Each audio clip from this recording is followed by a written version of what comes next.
আসসালামু আলাইকুম রহমতুল্লাহ। প্রিয় শিক্ষার্থীরা, আশা করি তোমরা অনেক ভালো আছো। আমি তোমাদের সাথে আছি সাদমান আহমেদ সাকিব চৌধুরী।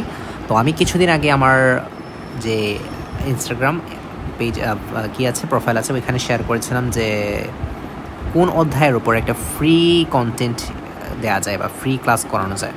তো এখানে দুইটা অধ্যায়ের কথা আমরা চিন্তা করেছিলাম, যে একটা হচ্ছে আমাদের এই যে গ্যাসীয় বিনিময় বা এই যে আমাদের রেসপিরেটরি যে চ্যাপ্টারটা আছে সেই চ্যাপ্টারটা, আর আরেকটা চ্যাপ্টার ছিল সেটা ছিল আমাদের অস্থি তরুণাস্থি নিয়ে যে চ্যাপ্টারটা আছে ওই চ্যাপ্টারটা। তো এখান থেকে মেজরিটি স্টুডেন্টরা এই চ্যাপ্টারটাতে, অর্থাৎ শোষণের যে চ্যাপ্টারটা আছে সেই চ্যাপ্টারটাতে বেশি ভোট দিয়েছ। তো এই জন্য আসলে আজকে এই ভিডিওটা করা। এটা হচ্ছে র্যান্ডমলি একটা পোর্শন এই ফ্রি ক্লাসেসের। কথা হচ্ছে ফ্রি ক্লাসেস যেগুলো আপলোড করার ইচ্ছা আছে, তো সেই ফ্রি ক্লাসেসগুলো প্রথম থেকে যদি আমি আপলোড করি তখন ইন্টারেক্টিভ হয় না, তোমরাও দেখো না। প্রথমত কথা হচ্ছে এটা, তো প্রথম দিকে যেহেতু ওই ফুসফুসের গঠন আছে, তারপর ছাড়া ফুসফুস শোষণের জন্য কোনগুলো কী কী অর্গান আছে, এই কথাগুলো মানে একটু মুখস্থ বিদ্যাও। তারপরও আমি প্রথম দিকে এই ভিডিওটা করছি কারণ হচ্ছে এই টপিকটা বোঝার, এবং ওই টপিকগুলোও বোঝার না এমন না, আসলে ওই টপিকগুলোও বোঝার, তবে ওই টপিকগুলো একটু বেশি মুখস্থ টাইপের। বাট স্টিল ওইগুলা আমি চাইবো যে আমার এই ফ্রি ক্লাসেসগুলো হচ্ছে, সেই ফ্রি ক্লাসেসগুলোর মধ্যে ওই যে আমাদের ওই গঠনগুলা একদম 3D ডায়াগ্রামের মাধ্যমে 3D ডায়াগ্রামের মধ্যে দেখিয়ে দেওয়ার চেষ্টা করবো আর কি। তো আজকে প্রথম থেকেই আমি শুরু করতে যাচ্ছি এই ফ্রি ক্লাসেসের মধ্যে হচ্ছে গ্যাসীয় বিনিময়। তো আমরা সবাই জানি, মোটামুটি আমাদের সবারই ধারণা আছে যে আমাদের একটা ফুসফুস আছে, ফুসফুসের মধ্যে হচ্ছে যে আমাদের গ্যাসীয় বিনিময় হয়। ফুসফুসের মধ্যে অক্সিজেন, আমরা যে অক্সিজেন গ্রহণ করি সেটা আমাদের ব্লাডে চলে যায়, দেন হচ্ছে আমাদের কার্বন ডাইঅক্সাইডটা আবার মানে আমাদের ফুসফুসে চলে আসে। তো এই মেকানিজমগুলো আমরা মোটামুটি সবাই জানি। তো আজকে হচ্ছে যে এই জন্যই আসলে কথা না বাড়িয়ে এইটাই স্টার্ট করব যে কীভাবে আসলে এই মেকানিজমগুলো হয়। তো প্রথমে আমি বলি যে অক্সিজেন পরিবহন।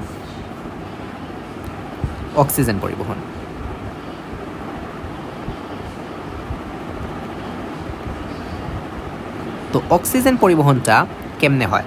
অক্সিজেন পরিবহনটা দুইভাবে হতে পারে, একটা হচ্ছে ভৌত দ্রবণ রূপে, আর একটা হচ্ছে রাসায়নিক যৌগ রূপে। হ্যাঁ, ভৌত দ্রবণ অথবা রাসায়নিক যৌগ। তো আমি বোঝার সুবিধার্থে তোমরা খুব কনসেন্ট্রেশনটা দিয়ে রাখো, আমি চেষ্টা করছি যাতে খুব সহজে বুঝে যাওয়া যায়। এই হচ্ছে আমার কৌশিক জালিকা বা ক্যাপিলারির মেমব্রেইন। হ্যাঁ, এ হচ্ছে আমাদের কৌশিক জালিকা বা ক্যাপিলারি মেমব্রেইন। আমি একটু আঁকার চেষ্টা করছি। চিন্তা করলাম হচ্ছে এই হচ্ছে আমাদের কৌশিক জালিকা বা ক্যাপিলারি মেমব্রেইন। হ্যাঁ, ওই যে ভেনাস এন্ডটা আমি দিয়ে দিই। ক্যাপিলারিজ তো তোমরা জানো হচ্ছে যে আর্টারি এবং মানে ধমনী এবং শিরায় দুইটা মিলে হচ্ছে যে আমাদের কি তৈরি হয়, ক্যাপিলারি গঠন করে, তাই না? তাইলে তোমরা এই দেখো, এটা হচ্ছে আমি খুব একটা আঁকা ভালো হয়নি, বাট মানানসই যাতে কিছু একটা হয়ে যায় তাহলে ওইটাই চিন্তা করবো। তো এই হচ্ছে আমাদের ক্যাপিলারিজ। তো ক্যাপিলারিজের মধ্যে হচ্ছে যে আমাদের অক্সিজেন, কার্বন ডাইঅক্সাইড এগুলো আছে। তো কৌশিক জালিকা আর কি, তোমরা যদি ক্যাপিলারিজ না জানো তাহলে কৌশিক জালিকাই আমি বললাম, কৌশিক জালিকা। তো এই হচ্ছে আমার সেই অ্যালভিওলাই সেল। হ্যাঁ, এটা হচ্ছে ফুসফুসের যে অ্যালভিওলাই। কারণ ফুসফুসের অ্যালভিওলাই কি আশা করি তোমরা জানো, ফুসফুসের যে একদম ক্ষুদ্রতম গাঠনিক একক সেটাই হচ্ছে অ্যালভিওলাই বা অ্যালভিওলাস। হ্যাঁ, এটা হচ্ছে অ্যালভিওলাই। তো এখন আসি, আমি অক্সিজেনের পরিবহনটার কথা বলবো। অক্সিজেনের পরিবহনটা, আচ্ছা, এটা একটু বড় করে দিলে হয়তো আমার এক্সপ্লেন করতে একটু সহজ হবে। তাহলে এটা একটু আমি বড় করেই দিই।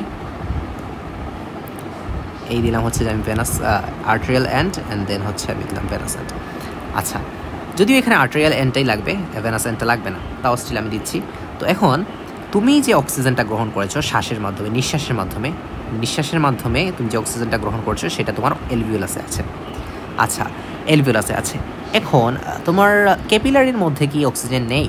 কথা হচ্ছে হ্যাঁ, ক্যাপিলারির মধ্যেও আছে অক্সিজেন, কিন্তু এই যে অ্যালভিওলের মধ্যে যে অক্সিজেন, এই অক্সিজেনের প্রেশারটা হচ্ছে 104 মিলিমিটার মার্কারি। অর্থাৎ এখানে প্রেশারটা হচ্ছে 104 মিলিমিটার মার্কারি। এখন তোমার যে ক্যাপিলারিজটা আছে, এই ক্যাপিলারিজের মধ্যে বা এই কৌশিক জালিকার মধ্যেও কিন্তু অক্সিজেন আছে, কিন্তু সেখানে অক্সিজেনের পরিমাণটা কম। তো সেখানে যে অক্সিজেনের চাপটা আছে, সেই অক্সিজেনের চাপটা হচ্ছে শুধু 40 মিলিমিটার মার্কারি। এই দুইটা ভেরিয়েবল তোমাদের মাস্ট, ভেরি ভেরি ইম্পর্টেন্ট, এগুলো লাগবেই, 100% লাগবে এগুলা। তাহলে আমরা কী পেলাম? এখানে হচ্ছে অক্সিজেন হচ্ছে 104 মিলিমিটার মার্কারি, এখানে হচ্ছে অক্সিজেন 40 মিলিমিটার মার্কারি। এখন তোমার কমন সেন্স কি বলে যে অক্সিজেনের এখানে যেহেতু চাপটা কম আছে, তাহলে অক্সিজেন কি করবে, কোন দিকে যাবে? আমি তোমাকে যদি প্রশ্ন করি যে ভাই দেখো তো অক্সিজেনটা কোন দিকে যাচ্ছে, এখানে তো তুমি বলবা যে ভাই যেদিকে চাপ কম। হ্যাঁ, আমরা তো সবাই একটু স্ট্রেস ফ্রি লাইফ চাই। হ্যাঁ, অক্সিজেনও স্ট্রেস ফ্রি থাকতে চায়, তো সে যেখানে চাপ কম সেদিকে সে চলে যাবে, অর্থাৎ সে এই যে ক্যাপিলারির মধ্যে চলে আসবে বা কোষিক জালিকার মধ্যে চলে আসবে। কোন প্রক্রিয়ায়? বেপন প্রক্রিয়ায়। তাহলে বেপন প্রক্রিয়ায় চলে আসবে। আমরা জানি উচ্চ ঘনত্বের স্থান থেকে নিম্ন ঘনত্বের স্থানে বেপনটা ছড়িয়ে পড়ে। তো এই বেপন প্রক্রিয়া হচ্ছে যে কি এই অক্সিজেনটা এখানে প্রবেশ করবে। এটাই হচ্ছে মূলত ভৌত দ্রবণ রূপে। আচ্ছা, আমি এখানে টাইটেল দিয়ে দিই, সেটা হচ্ছে 1 নম্বর, সেটা হচ্ছে ভৌত দ্রবণ রূপে।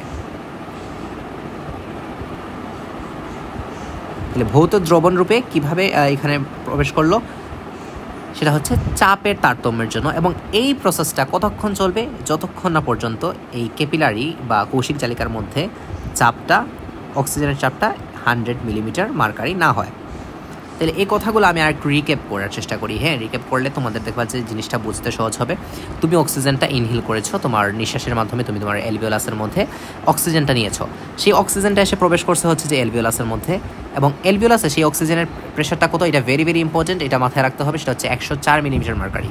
তোমার যে কৌশিক জালিকাগুলো হচ্ছে যে কি অ্যালভিওলাই এর মধ্যে এইভাবে কী করে আছে, অ্যালভিওলাইয়ের মধ্যে এইভাবে বাইন্ড করে আছে। তো সেই যে কৌশিক জালিকাগুলো আছে, সেই কৌশিক জালিকার মধ্যে অক্সিজেনের প্রেশারটা কত? অক্সিজেনের প্রেশারটা হচ্ছে মাত্র 40 মিলিমিটার মার্কারি। তো 40 মিলিমিটার মার্কারি, সো কী হবে? স্বাভাবিক কথা, বেপন হবে ভাই। তাহলে বেপন হইলে কী হবে? বেপন হইলে অ্যালভিওলাস থেকে বা অ্যালভিওলাই থেকে সেটা কই আসবে? কৌশিক জালিকার মধ্যে বেপন প্রক্রিয়ায় এই আমাদের যে ব্লাডটা আছে, অক্সিজেনটা আছে, সেটা প্রবেশ করবে। এবং এটা দেখা যায় যে কি 100 মিলিমিটার, আমি যদি বলি যে 100 মিলিলিটার ব্লাড যদি আমি চিন্তা করি, 100 মিলিলিটার ব্লাডের মধ্যে মাত্র 0.2 ml, মাত্র 0.2 ml ব্লাড এই ভৌত প্রক্রিয়ায়, ভৌত বানানটা ভুল লিখছি মানে, ভৌত প্রক্রিয়ায়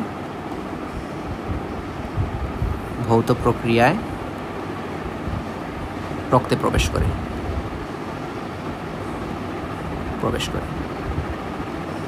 তো এখানে যে কথাগুলো বললাম, এই কথাগুলোর মধ্যে ভেরি ভেরি ইম্পর্টেন্ট যে কথাগুলো আছে, সেটা হচ্ছে এই চাপগুলো মাথায় রাখতে হবে।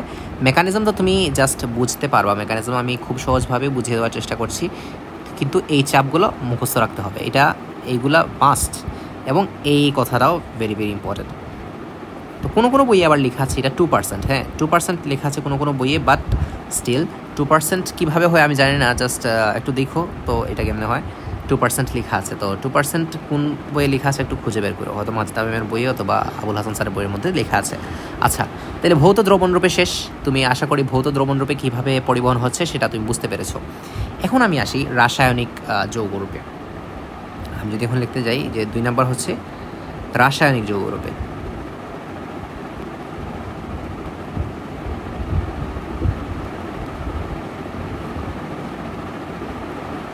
রাসায়নিক যৌগরূপে, তো রাসায়নিক যৌগরূপে কি হয় আমি একটু বলি। রাসায়নিক যৌগ, আমাদের যে ব্লাড, রেড ব্লাড সেল, হ্যাঁ রেড ব্লাড সেল, এই রেড ব্লাড সেলের মধ্যে আমি যদি একটু চিন্তা করি, এটা দ্বিতল রেড ব্লাড সেল, আমি আঁকার চেষ্টা করলাম, এরা হচ্ছে দ্বিতল রেড ব্লাড সেল। এইটার মধ্যে একটা মেজর একটা কি আছে, গ্লোবিন প্রোটিন, তার সাথে রঞ্জক হিম যুক্ত একটা পোর্শন আছে, এটাকে আমরা বলি হিমোগ্লোবিন। এটা আমরা সবাই জানি হিমোগ্লোবিন। সেই হিমোগ্লোবিনটা দেখতে অনেকটা, এটা একটা প্রোটিন, হ্যাঁ হিমোগ্লোবিনটা হচ্ছে হিম এবং গ্লোবিন প্রোটিন। এই যে আমি হিমোগ্লোবিনটা একটু আঁকার চেষ্টা করছি, এটা হচ্ছে হিমোগ্লোবিন। আচ্ছা, হিমোগ্লোবিন হচ্ছে একটা কোয়াটারনারি প্রোটিন। তোমরা কোষ রসায়ন যারা পড়েছো তারা হয়তো জানো কোয়াটারনারি প্রোটিন কী জিনিস।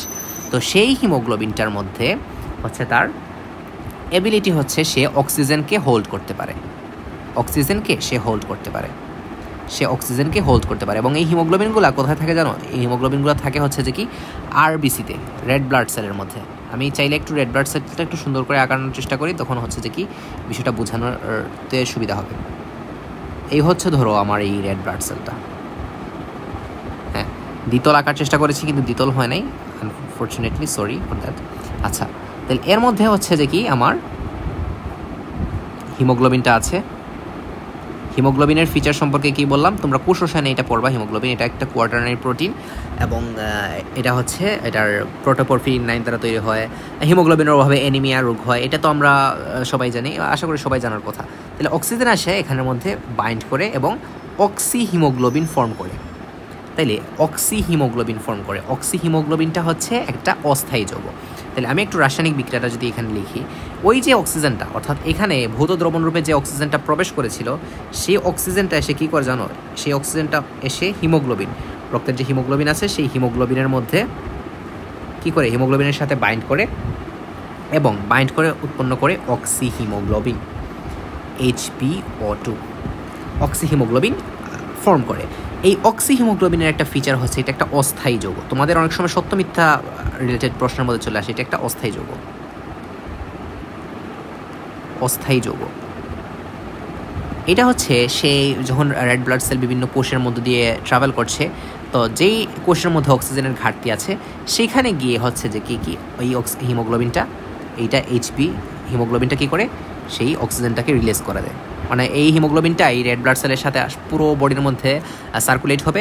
যে সেলের মধ্যে দেখবে যে ভাই সেই সেলের মধ্যে একটু হিমোগ্লোবিন লেভেলটা কম আছে, সেই অক্সিজেন লেভেলটা কম আছে, সেই সেলে সেই অক্সিজেনটাকে সে রিলিজ করে দিবে। তাইলে এই জন্য এটাকে হচ্ছে এক নম্বর কথা হচ্ছে এটা হচ্ছে অক্সি হিমোগ্লোবিন। হিমোগ্লোবিনের মধ্যে এটা হচ্ছে একটা অস্থায়ী যৌগ। এটা খুবই গুরুত্বপূর্ণ একটা কথা, তোমাদের অনেক সময় সত্য মিথ্যা রিলেটেড প্রশ্নের মধ্যে চলে আসে যে হোয়াট ইজ হিমোগ্লোবিনের প্রপার্টিস কি। তো এখান থেকে আরও দুইটা কথা যদি আমি বলে রাখি, যেহেতু হিমোগ্লোবিনের কথা বলছি, তাহলে হিমোগ্লোবিনের মধ্যে থাকে হিম আর গ্লোবিন। এটার মধ্যে কী কী থাকে, হিম প্লাস গ্লোবিন। আচ্ছা আমি ইংলিশে লিখে ফেলছি, লিখে ফেলি গ্লোবিন।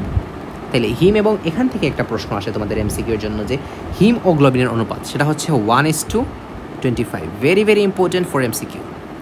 হিম এবং গ্লোবিনের অ্যামাউন্ট হচ্ছে 1:25।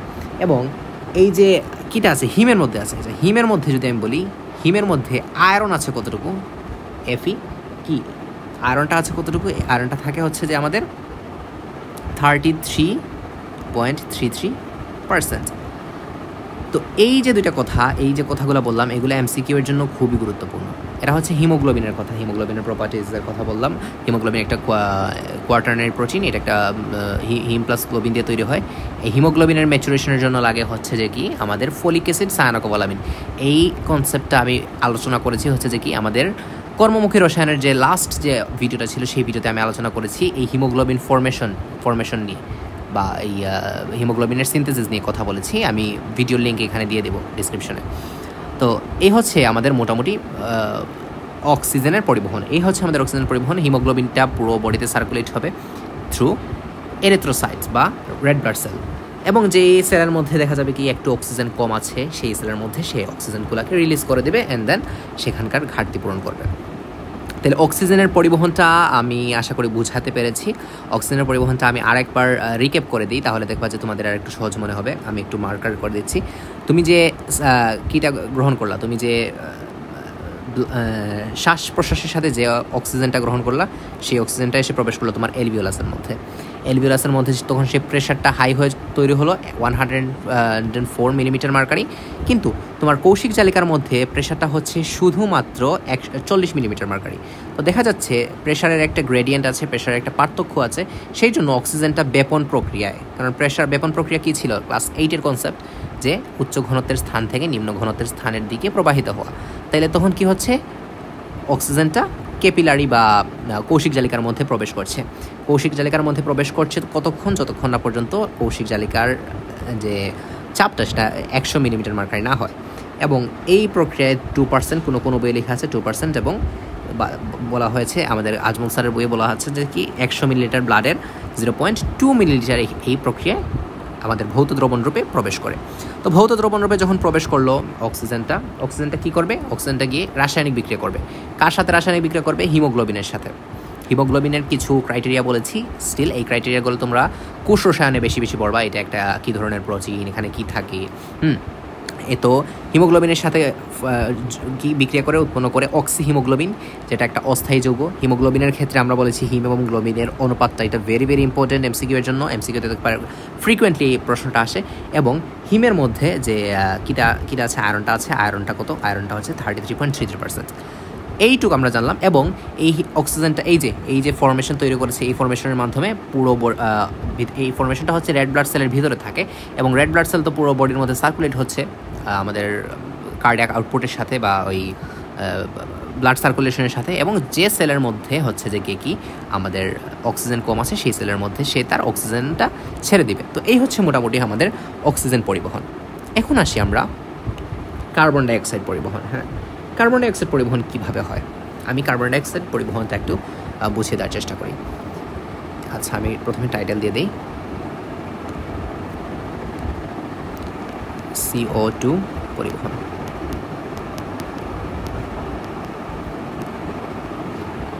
কার্বন ডাইঅক্সাইড পরিবহন। এখন কার্বন ডাইঅক্সাইড পরিবহনের 3টা ক্রাইটেরিয়া আছে। একটাকে বলা হয় ভৌত দ্রবণ।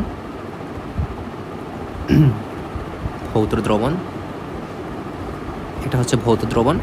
তারপর হচ্ছে আমাদের কার্বমিনো যৌগরূপে এবং বাইকার্বনেট আয়ন রূপে। 3ভাবে আমাদের কিসের মধ্যে ঢুকতে পারে। তো ভৌত দ্রবণ রূপে কী হয়? ভৌত দ্রবণ রূপে খুবই ইজি। এরা হচ্ছে, আমরা একটু দেখাই, এখান থেকে স্টার্ট করি। হ্যাঁ, ভৌত দ্রবণ রূপে হচ্ছে মূলত পরিবহনও হয়।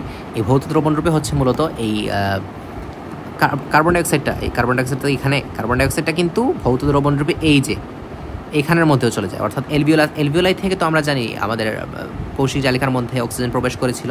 কার্বন ডাইঅক্সাইডটা কী করে? কৌশিক জালিকা থেকে এলভিওলাইয়ের মধ্যে চলে যায়। হ্যাঁ, কৌশিক জালিকা থেকে এলভিওলাইয়ের মধ্যে চলে যায়। তো তোমাদের বইয়ে অনেক সময় লেখা আছে, সেটা হচ্ছে কার্বন ডাইঅক্সাইড প্লাস তোমার H2O। হ্যাঁ, H2O লেখা আছে, H2O, এটা হচ্ছে H2CO3। এখানে কার্বনিক অ্যানহাইড্রেজ নামক একটা এনজাইম কাজ করে। তো এটা উভমুখী বিক্রিয়া হবে, উভমুখী H2CO3। তো আমি এই জিনিসটা, যেহেতু আমি এখান থেকে বলছি, এই জিনিসটা আমি একটু রিভার্স করে বলছি। হ্যাঁ, রিভার্স করে কি বলছি? তোমার বডিতে সার্কুলেট হয় কিভাবে? সার্কুলেট হয় কার্বন ডাইঅক্সাইড। আচ্ছা ঠিক আছে, আমি নর্মাল রিভার্স না করে নর্মাল প্রসেসেই বলি। আচ্ছা, আমি তারপরে এখানে আসবো। আচ্ছা, দেখা গেল তোমার বডির মধ্যে যে কীগুলো আছে, তোমার কোষগুলো আছে, বিভিন্ন মেটাবোলাইটস, বা মেটাবলিক অ্যাকশনের পর কী উৎপন্ন হলো ভাই? কার্বন ডাইঅক্সাইড উৎপন্ন হলো। সেই কার্বন ডাইঅক্সাইড, মনে করো এই হচ্ছে তোমার একটা সেল, সেল থেকে কার্বন ডাইঅক্সাইড উৎপন্ন হয়েছে। এবং সেল থেকে এখন কার্বন ডাইঅক্সাইডটা কই যাবে ভাই? আমার বডি থেকে বেরিয়ে যাবে। হ্যাঁ, তো আমাদের বইয়ে বলা আছে 5% কার্বন ডাইঅক্সাইড এই প্রক্রিয়া, অর্থাৎ ভৌত দ্রবণ রূপে বেরিয়ে যায়। তো এখন দেখা যায় যে কার্বন ডাইঅক্সাইডটাকে কী করে? আমাদের বডিতে তো ফ্লুইড আছে, হ্যাঁ পানি আছে, সেই পানির সাথে বিক্রিয়া করে H2O plus carbon dioxide CO2 উৎপন্ন করে হচ্ছে যে আমাদের কি কার্বনিক অ্যাসিড H2CO3। এবং এখানে একটা এনজাইম কাজ করে, খুবই ইম্পর্টেন্ট, সেটা হচ্ছে কার্বনিক অ্যানহাইড্রেজ।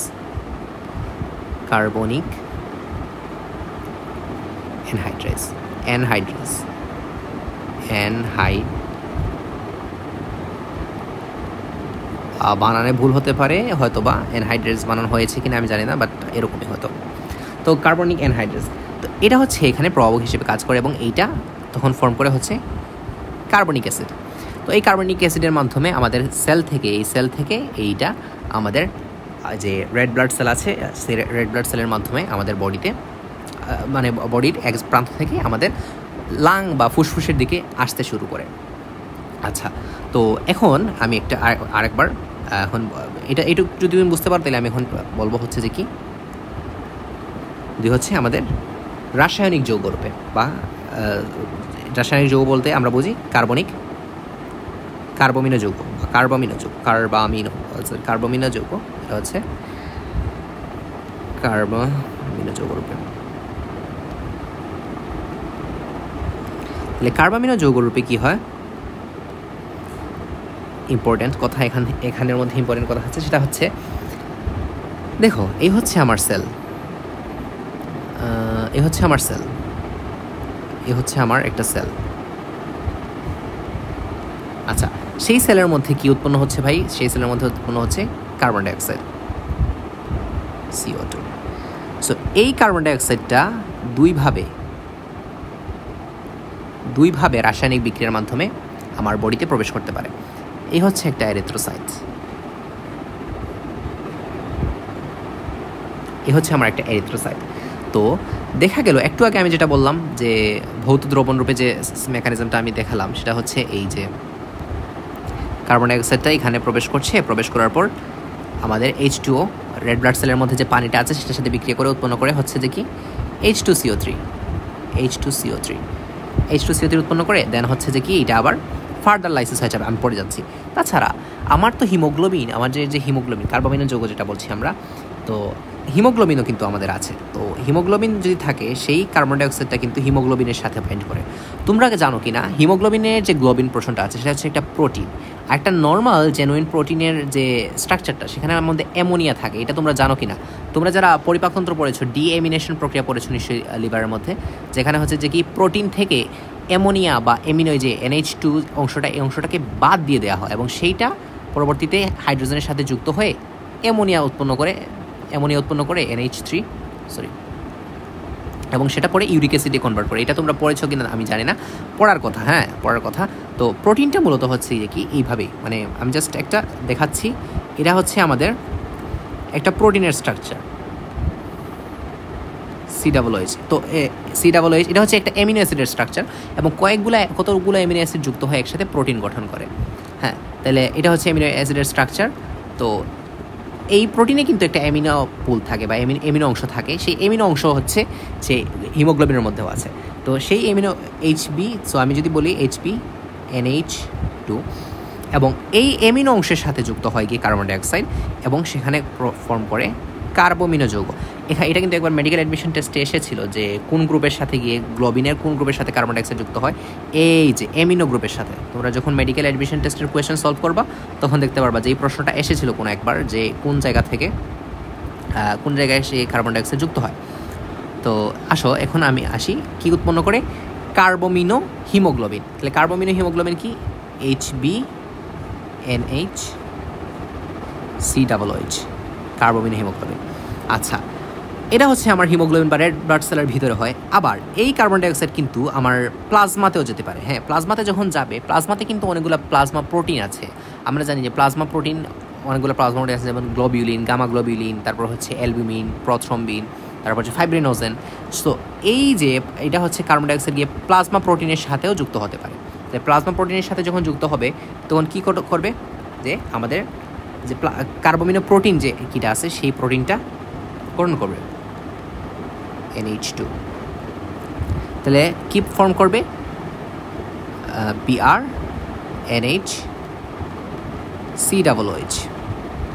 তাহলে কার্বোমিনো প্রোটিন, কার্বোমিনো হিমোগ্লোবিন দুইটাই আমরা মানে ফর্ম করে ফেললো কার্বন ডাইঅক্সাইড। তাহলে দেখো আমি জিনিসটা একটু কঠিন, আমি আরেকবার রিক্যাপ করি তোমাদের যাতে ইজি হয় বুঝতে। কার্বন ডাইঅক্সাইড তোমার সেলের বিভিন্ন মেটাবোলাইটস বা মেটাবলিক সিস্টেমের পরে কার্বন ডাইঅক্সাইড উৎপন্ন হলো। সেই কার্বন ডাইঅক্সাইড একটা তো আমরা বললাম যে ভৌত দ্রবণ রূপে আমরা যে শিখিয়েছিলাম যে প্রথমে এটা কার্বনিক অ্যাসিডে কনভার্ট হয়ে গেল। আবার হিমোগ্লোবিনের সাথে কী ছিল, হিম প্লাস গ্লোবিনটা ছিল একটা প্রোটিন থাকা মানে কি এটার সাথে একটা অ্যামিনো পুল থাকে। প্রোটিন মানে হচ্ছে এর একটা অ্যামিনো গ্রুপ থাকবে। আমি প্রোটিনের স্ট্রাকচার আঁকা দেখাইছি একটু আগে, অ্যামিনো অ্যাসিডের স্ট্রাকচার ছিল। প্রোটিনের কয়েকটা অ্যামিনো অ্যাসিড মিলে হচ্ছে যে একটা প্রোটিন তৈরি করতে। প্রোটিনের একটা অ্যামোনিয়া পুল আছে, সেই অ্যামোনিয়া পুলের সাথে কার্বন ডাইঅক্সাইড যুক্ত করে উৎপন্ন করে কার্বোমিনো হিমোগ্লোবিন। দেন কার্বন ডাইঅক্সাইড কী করতে পারে, এটা তো আমার রেড ব্লাড সেলের ভিতরের কথা বললাম। এখন প্লাজমাতে বা রক্তরসে কার্বন ডাইঅক্সাইড যেতে পারে, এই সেল থেকে রক্তরসে যেতে পারে। রক্তরসের মধ্যে কিছু প্রোটিন আছে, প্লাজমা প্রোটিন, সেই প্রোটিনের সাথে যুক্ত করে উৎপন্ন করতে পারে কার্বোমিনো প্রোটিন যৌগ। এটা হচ্ছে কার্বোমিনো প্রোটিন যৌগ। হ্যাঁ, কার্বোমিনো প্রোটিন যৌগ। তাইলে এই দুইভাবে সেটা কনভার্ট হতে পারে। এখন আসি আমাদের ফাইনাল যে কথা। আচ্ছা, এখানে একটা MCQ এর জন্য একটা প্রাইম টপিক আমি বলি, এটা হচ্ছে 27% এখানে এই সিস্টেমের মাধ্যমে কার্বোমিনো যৌগরূপে শোষণ হতে পারে, পরিবহন হতে পারে কার্বন ডাইঅক্সাইডের। এখন আসি ফাইনাল সেটা হচ্ছে, এবং এটাই সবথেকে গুরুত্বপূর্ণ, সেটা হচ্ছে বাইকার্বনেট আয়ন রূপে।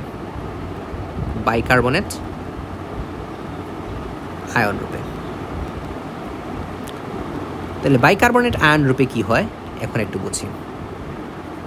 আচ্ছা, আমরা একটু আগে চিন্তা করেছিলাম রেড ব্লাড সেল, আমি এখানে আঁকায় দিই,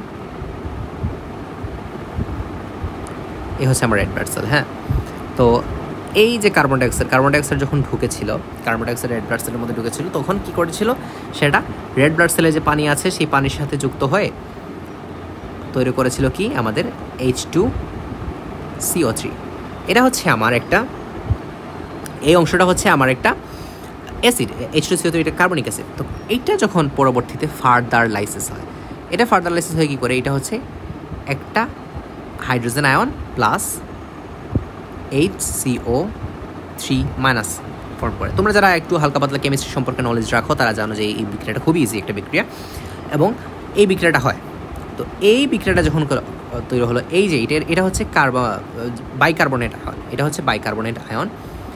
এই বাইকার্বনেট আয়নটা হচ্ছে আমাদের সেলের মধ্যে থাকতে পারে। এই যে বাইকার্বনেট আয়নটা, এটা হচ্ছে রেড ব্লাড সেলের মধ্যে থাকতে পারে, যেটা পটাশিয়ামের সাথে যুক্ত হয়ে পটাশিয়াম বাইকার্বনেট তৈরি করতে পারে। আর এটা হয়তো বা প্লাজমাতে চলে যেতে পারে, প্লাজমাতে চলে গেলে সেক্ষেত্রে সেটা কি করতে পারে, সেক্ষেত্রে সেটা সোডিয়াম বাইকার্বনেট হিসেবে কি করবে, সোডিয়াম বাইকার্বনেট থাকবে। এখন এখান থেকে একটা গুরুত্বপূর্ণ কথা আমি বলে রাখি, কোষের ভিতরে সবসময় পটাশিয়াম বেশি থাকে, এটা খুবই গুরুত্বপূর্ণ। তোমরা দেখো যে রেনাল যাদের একটু কিডনিতে সমস্যা হয়, তাদের ইলেকট্রোলাইটস প্রোফাইল করতে দেয়, তাহলে তাদের দেখা যায় যে কী একটা জিনিস আমাদের সবসময় দেখতে হয়, সেটা হচ্ছে কোষ, মানে পটাশিয়াম সোডিয়াম বাইকার্বনেট এদের পরিমাণটা কেমন। তাহলে কোষের ভিতর সবসময় পটাশিয়াম বেশি থাকে এবং কোষের বাইরে প্লাজমাতে সবসময় সোডিয়াম বেশি থাকে, এটা খুবই গুরুত্বপূর্ণ কথা। এবং কোষের অনেক সময় 124 মিলিমোল 42 মিলিমোল পার লিটার থাকে। এটা তোমাদের এই চ্যাপ্টারের না, এটা হচ্ছে রেনাল যে কিডনির যে চ্যাপ্টার আছে সেই চ্যাপ্টারের মধ্যে আছে। তাহলে কোষের ভিতরে পটাশিয়াম বেশি থাকে, এবং পটাশিয়াম যেহেতু বেশি থাকে সেক্ষেত্রে পটাশিয়ামটা এইটার সাথে এটা ইরেজারে দিয়ে রেখেছি, পটাশিয়ামটা সেটার সাথে বাইন্ড করে এবং পটাশিয়াম বাইকার্বনেট হিসেবে সেটা বজায় রাখে বা সেটা অবস্থান করে। আবার এটা কি হয়, এটা আবার সেলের বাইরে অর্থাৎ রেড ব্লাড সেলের বাইরে চলে যায়, বাইরে চলে যাওয়ার ফলে এটা কি করে সোডিয়ামের সাথে বাইন্ড করতে পারে, কারণ সেলের বাইরে তো সোডিয়াম বেশি থাকে, সেলের বাইরে যদি সোডিয়াম বেশি থাকে তাহলে কি উৎপন্ন করবে, সোডিয়াম বাইকার্বনেট HCO3। এখন দেখো কথা হচ্ছে, এটা চলে গেল, এখন কথা হচ্ছে আমার সেলের বাইরে যে ক্লোরাইড আছে, হ্যাঁ ক্লোরাইড আয়ন আছে, সেই ক্লোরাইড আয়নটা কী করবে, ক্লোরাইড আয়নটা এখন দেখো একটা নেগেটিভ চার্জ যেটা হচ্ছে আমার এই যে বাইকার্বনেট, এটা একটা নেগেটিভ চার্জ না, এই নেগেটিভ চার্জটা সেলের বাইরে বেরিয়ে গেছে। এখন সেলের মধ্যে কি নেগেটিভিটিটা কী হয়ে যাবে না, কমে যাবে না, সেলের বাইরে নেগেটিভিটি বেড়ে যাবে এবং সেলের ভিতরে নেগেটিভিটিটা কমে যাবে।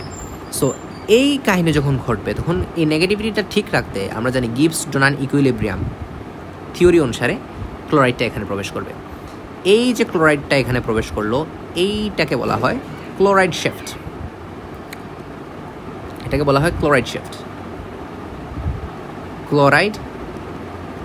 শিফট,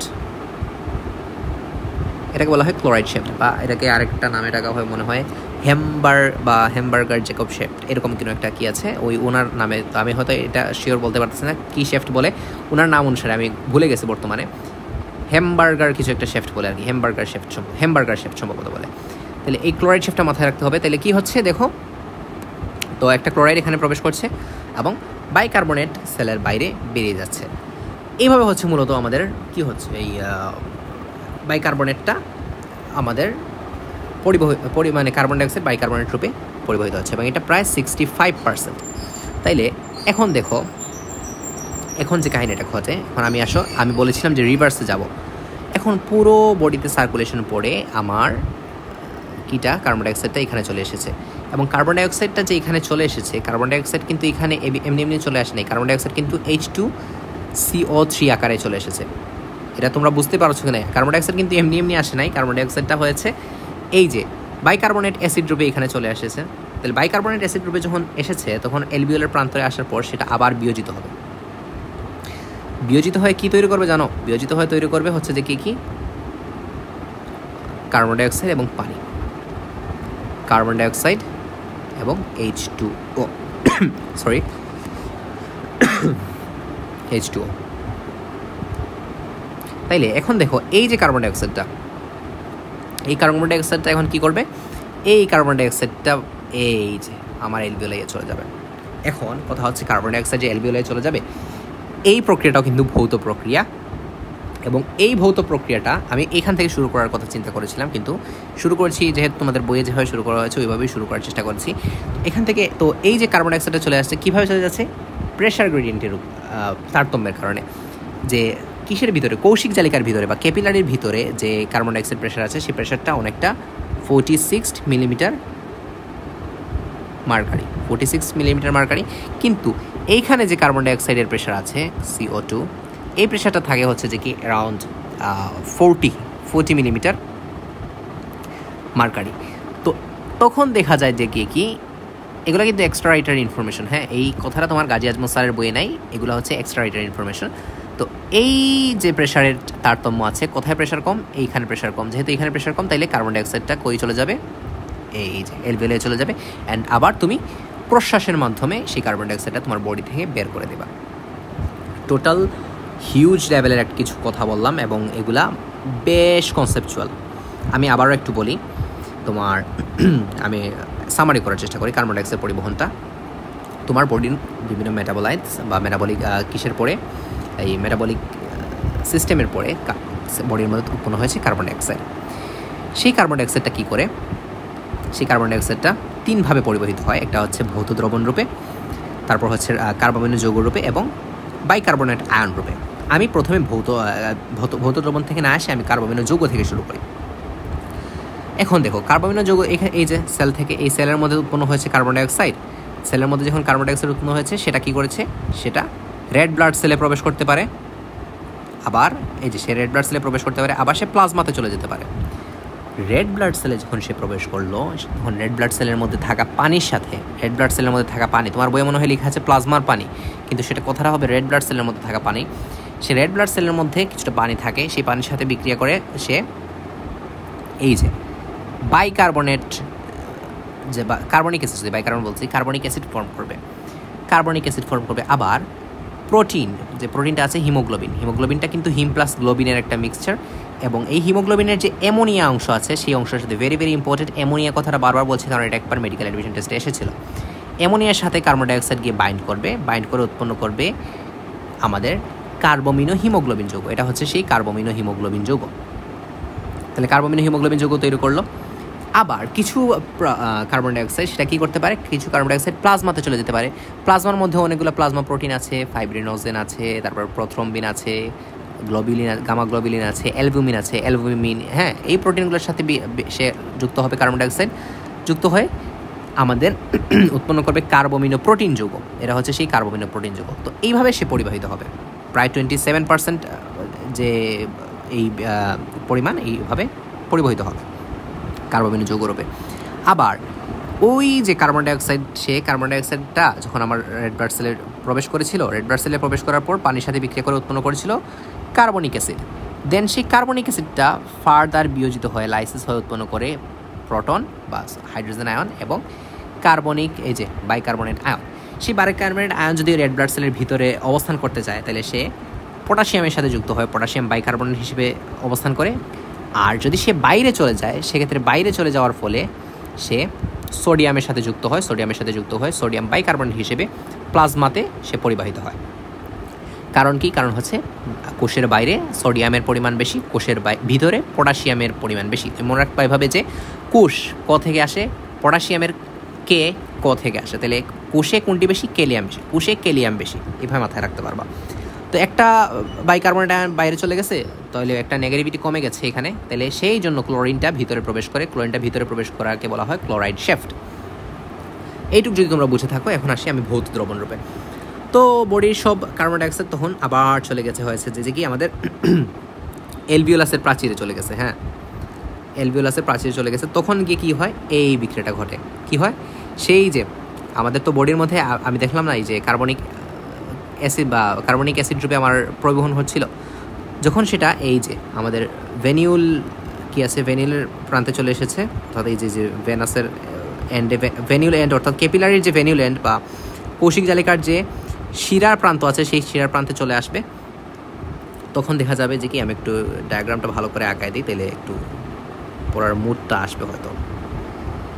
তাহলে যখনই এখানে চলে আসবে তখন কি হবে, এই যে কার্বনিক অ্যাসিডটা ভেঙে যাবে কার্বন ডাইঅক্সাইড এবং পানিতে। যখন কৌশিক জালিকার প্রাচীরে চলে আসলো carbon dioxide carbonic acid carbon dioxide এবং পানিতে কনভার্ট হয়ে গেল। কার্বন ডাইঅক্সাইডের প্রেশার তখন ক্যাপিলারির ভিতরে থাকে হচ্ছে যে কি কত, শুধুমাত্র 46 মিলিমিটার মার্কারি। কিন্তু এই কার্বন ডাইঅক্সাইডের পরিমাণটা মানে প্রেশারটা থাকে কত হচ্ছে যে আমাদের অ্যালভিওলার মধ্যে মাত্র 40 মিলিমিটার মার্কারি। তাহলে প্রেশারের যেহেতু অ্যালভিওলার প্রেশার কম, তাহলে কার্বন ডাইঅক্সাইডটা বেপন প্রক্রিয়ায় ভৌত দ্রবণ রূপে ওই কার্বন ডাইঅক্সাইডটা অ্যালভিওলার মধ্যে প্রবেশ করে, দেন আমরা প্রশ্বাসের মাধ্যমে আমরা সেই শ্বাস প্রশ্বাসটা বাইরে ছেড়ে দিই। তো এই ছিল টোটাল মেকানিজমটা। খুবই খুবই খুবই ভাইটাল একটা মেকানিজম ছিল এবং তোমাদের জন্য খুবই গুরুত্বপূর্ণ। এবং আমি চেষ্টা করেছি খুবই ইজিভাবে এগুলো বুঝিয়ে দেওয়ার, কারণ এগুলা এর থেকে সহজভাবে আসলে বোঝানোর কোনো ক্রাইটেরিয়া আমার কাছে জানা নেই। আমি চেষ্টা করেছি সর্বোচ্চ সহজভাবে যাতে বুঝিয়ে দেওয়া যায়, এবং আশা করি তুমি যদি নাও বুঝে থাকো 2-1 জিনিসটা রিপিট করলে তুমি খুবই ইজিলি বুঝতে পারবা। এবং আমি যখন পড়িয়ে দিলাম তারপরে তুমি যখন তোমার বইটা খুলবা সবগুলা লাইন তোমার কাছে কমন লাগবে, কারণ সবগুলো লাইন আমি কভার করার চেষ্টা করেছি MCQ থেকে CQ পর্যন্ত। তো এই ছিল হচ্ছে যে আজকের ভিডিও। এটা হচ্ছে ফ্রি ক্লাস আমার গ্রীষ্ম পরিবহনের উপরে। আমার হচ্ছে একটা পেইড ব্যাচ চালু আছে, সেটা হচ্ছে কার্ডিওভাস্কুলার সিস্টেম বা যে আমাদের হৃৎপিণ্ড বা পরিবহনের যে সিস্টেমটা আছে সেটা নিয়ে। তো তোমরা চাইলে সেই কোর্স বলতে কি এটা একটা মেন্টরশিপ আর কি, সেখানে চাইলে ভর্তি হতে পারো। যারা ভর্তি হতে চাও তারা আমার সাথে যোগাযোগ করতে পারো। তো এই ছিল হচ্ছে যে আমার আজকের এই ভিডিও। আরও পরবর্তী ভিডিওগুলোতে আমি চেষ্টা করব এই চ্যাপ্টারটা যেহেতু বলেছি ফ্রিতে কভার করে দেওয়ার চেষ্টা করবো ইনশাল্লাহ। তাহলে এই চ্যাপ্টারটা আমি আর একটু ইজিভাবে এই আরও আদার্স যে বিষয়গুলো আছে এই চ্যাপ্টারে সেইগুলো এই সিরিজের মধ্যে ইনক্লুড করার চেষ্টা করবো ইনশাল্লাহ। সেই পর্যন্ত সবাই ভালো থেকো, আমার জন্য দোয়া করো, সবাই সুস্থ থেকো। আসসালামু আলাইকুম রহমতুল্লাহ।